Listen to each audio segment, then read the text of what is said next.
My uncle urged me to peer through the gap in the stairs. My 4-year-old niece tugged at my sleeve as I hesitated. In front of me lay my husband, unconscious and still on a hospital bed.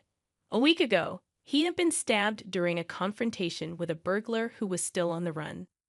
Upon returning home, my niece's peculiar words echoed in my mind. I decided to check the stairs, and there, in a tiny crevice, I found something bloodied. A shiver ran down my spine in surprise. Could it be someone unexpectedly familiar, possibly the culprit? Fear gripped me. I work in administration at a real estate agency.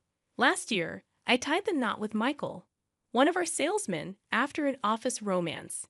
Both of us are 25 years old, and our shared motto was, "We want kids soon."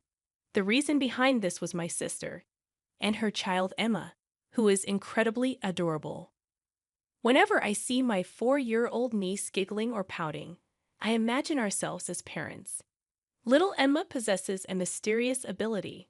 Aunt Sophia, your ring is on the bookshelf. Whenever I misplaced something, my niece would pinpoint its location, not just once but repeatedly. Even my sister said, when in trouble, ask Emma. Somehow, good things happen. Children are said to see ghosts, but I wonder if there's something more to it. Perhaps our future child will also have special abilities. We dreamt of a family with children. However, our newlywed life didn't go smoothly. Shortly after getting married, we started receiving disturbing letters at home addressed to Michael. The words written on them were chilling: break up and disappear. Despite Michael dismissing it as a malicious prank and filing a police report, the identity of the letter sender remained unknown. Our days were filled with anxiety. One day, James, Michael's colleague, visited the General Affairs Department where I worked. It was unusual for someone from the sales department to visit me. When I approached James, he handed me a piece of paper with the same threatening words, "disappear" and "esser," scribbled on it. I gasped, and James looked serious.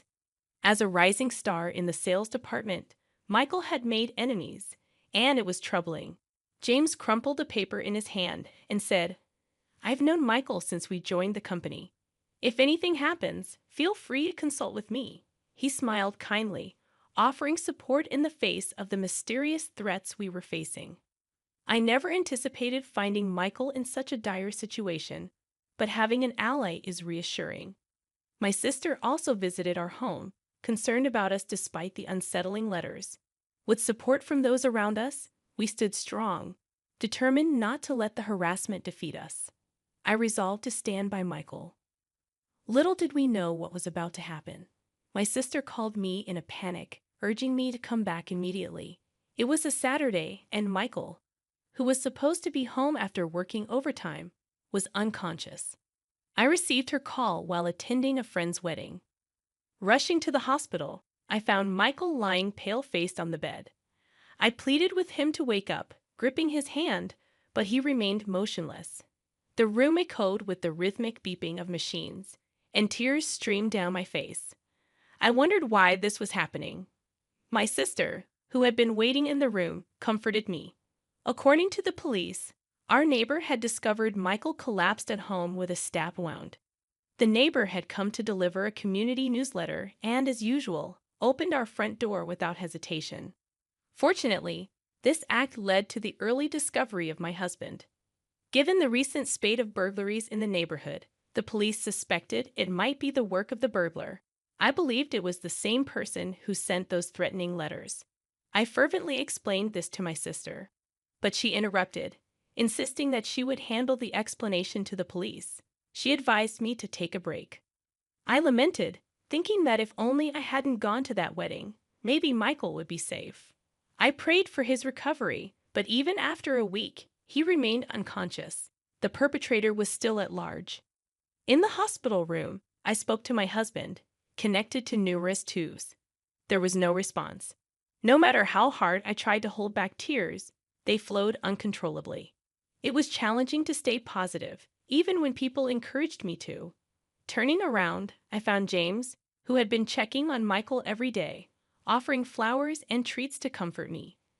I apologized for showing him such an embarrassing sight. I hastily wiped away my tears, but James leaned in and reassured me, "Don't worry about it." Just then, an innocent voice came from behind. "Aunt Sophia, who's this?" I looked back, and my niece Emma stood there, tilting her head curiously. It was her first time visiting. "Oh, come on," my sister said curtly to Emma and then greeted James. "I apologize for intruding on your family. Well, I'll leave you all to it." With a brief nod to my sister, James placed the flowers down and left the room. Sorry for the sudden visit. Emma insisted on coming to see Michael. My sister looked apologetic, but Emma paid no attention. She stood by the bed, staring intently at Michael's face. "Uncle is saying, look into the gap in the stairs. A barge is there." My niece suddenly blurted out, a mysterious statement from behind. "A barge? You mean those large ships that transport goods at the harbor? And it's under the stairs." However, my sister insisted that Emma might have something important to say. She was dead serious. As we continued visiting, hours at the hospital passed, and my sister drove me home. Before parting ways, she said, "Call me if anything happens." But seriously, was there really a gap under the stairs? I retraced my memories, unlocked the front door, and headed toward the staircase. During the incident, Michael had been found collapsed on the stairs, covered in blood. The police had collected evidence and cleaned up. Everything was already in pristine condition. There's a gap at the edge of the bottom step. I noticed a faint trace of red blood. I shone my flashlight inside and saw something reflecting, glinting in the light. I quickly grabbed some tweezers and pulled it out. It turned out to be something unexpected. Isn't this a company badge? In our company, everyone wears a badge with a company logo as an employee ID. The familiar badge was dried and stained with a significant amount of blood. It must have been squeezed into the gap because of the blood. Come to think of it, the police mentioned an unnatural scratch on Michael's fingertip. Could he have pushed something into the gap? The hidden company badge might be a message from Michael indicating who the culprit is. I immediately called my sister. "See, something was found after all. Let's go together to report it to the police," I suggested as my sister bustled around on the other end of the phone. "I've heard my niece's voice. If there's no barge, you need later. It's troublesome for one person who's being a nuisance." What another riddle is this? Another clue related to the case? I leaned forward, asking, but all I heard from the phone was Emma's giggles. Emma had accurately guessed something about the space under the stairs, and I suspected this riddle held a clue to the perpetrator. I stared at the blood-stained company badge in my palm. Michael must have left a crucial clue in his desperate struggle, enduring immense pain until he lost consciousness. I won't let Michael's message go to waste. I'll catch the criminal. I vowed to uncover the cowardly perpetrator and seek revenge. Later, I promptly delivered the badge to the police and went to visit my niece. If there's no barge, you need later, it's troublesome for one person who's being a nuisance. Emma's words intrigued me. I asked her for more details. "Hey, Emma, what does it mean when you say I need a barge later? Is it too late?" Emma shook her head. "No, not like that." I'm still puzzled. "When you say it's troublesome for one person who's being a nuisance, are you talking about the number of people? Would 2 people be less of a nuisance?" "No, that's still too many. It's about being bothersome." My niece wore a smug expression, but the mystery only deepened. I had no idea what she was talking about, and I let out a groan. My sister, equally puzzled, hemmed, "There must be some meaning to it."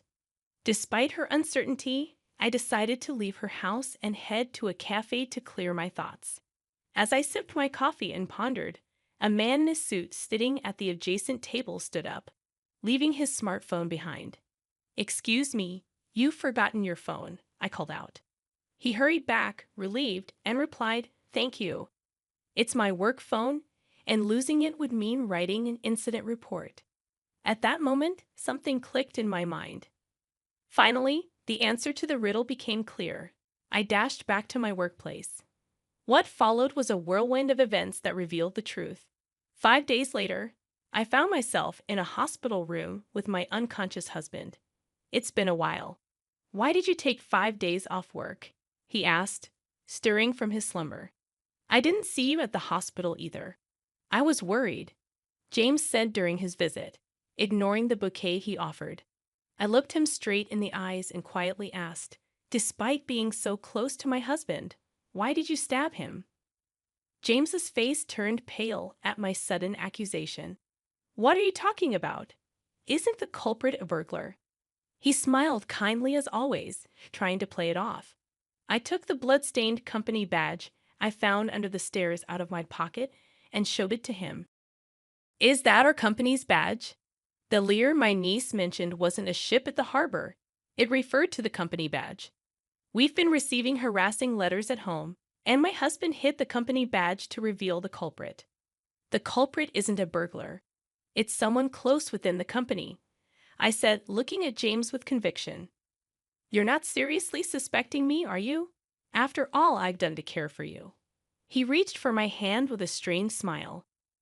I pushed away his hand and showed him a copy of his disciplinary report that I found in HR. Emma's statement about needing a barge later meant needing the letter of apology to the company because he lost his badge. 2 days after my husband was stabbed, he wrote the incident report. Could that be Michael's company badge? His badge was properly at home. I swiftly dismissed his feeble excuse. James clenched his lips in frustration, but he wasn't giving up. You're shaken because of Michael's stabbing. From now on, I'll be there for you in Michael's place. His unfocused eyes drew closer. I deftly sidestepped him and pulled out documents from my bag. It was the drive recorder data from the company car he always used. You came to our place at the time of the incident, even though there are no business partners nearby, right? As the data manager for the company's drive recorders, I quickly analyzed James's movements during the incident. Perhaps he had considered erasing the data later, but the company car's recorder was locked to prevent unauthorized tampering. Did you have feelings for me? I asked, watching James squirm. After questioning other colleagues, it became clear that James had secretly harbored feelings for me all along. Furthermore, it was revealed that James resented Michael for supposedly stealing me away from him. Emma's riddle, it's troublesome for one person who's being a nuisance, meant that if someone already had a spouse, Michael's presence would be an obstacle to their marriage. You held a grudge and harassed us, fearing we might get divorced. That's disgusting. James clenched his fists in anger at my use of the word disgusting. I liked you much more than Michael ever did. I thought scaring you would lead to a breakup. He stomped his feet in frustration. Since the letters alone weren't effective, I decided to put a weapon in your mailbox. I thought it would wake you up in fear. Unfortunately for him, Michael unexpectedly returned home earlier than planned and caught James in the act of pulling out the knife. James's stomping intensified as he arrogantly accused me of being the culprit. Do you realize how terrified Sophia is? He warned me never to come near his wife again. So, in your anger, you've used the knife you were holding to stab my husband. Yeah, that's right. It was all for you. Now I just need to finish him off. James defiantly rushed toward the bed, attempting to strangle Michael. Desperate to protect my husband, I grappled with James. Then, unexpectedly, Michael's weak voice cut through the chaos. Enough already. James froze momentarily at the unexpected interruption, seizing the opportunity.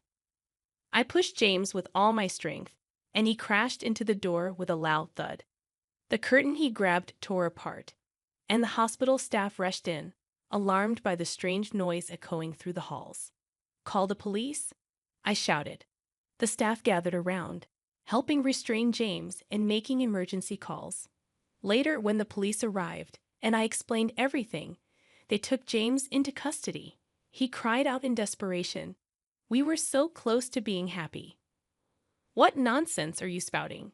There was never any chance of happiness for you.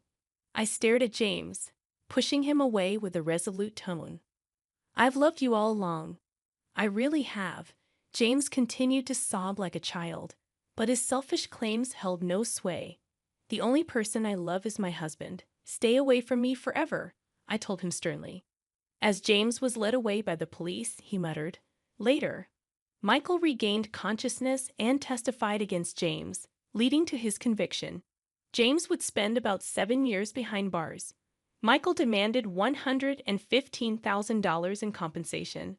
Even if James were released, losing his job would likely cause financial hardship.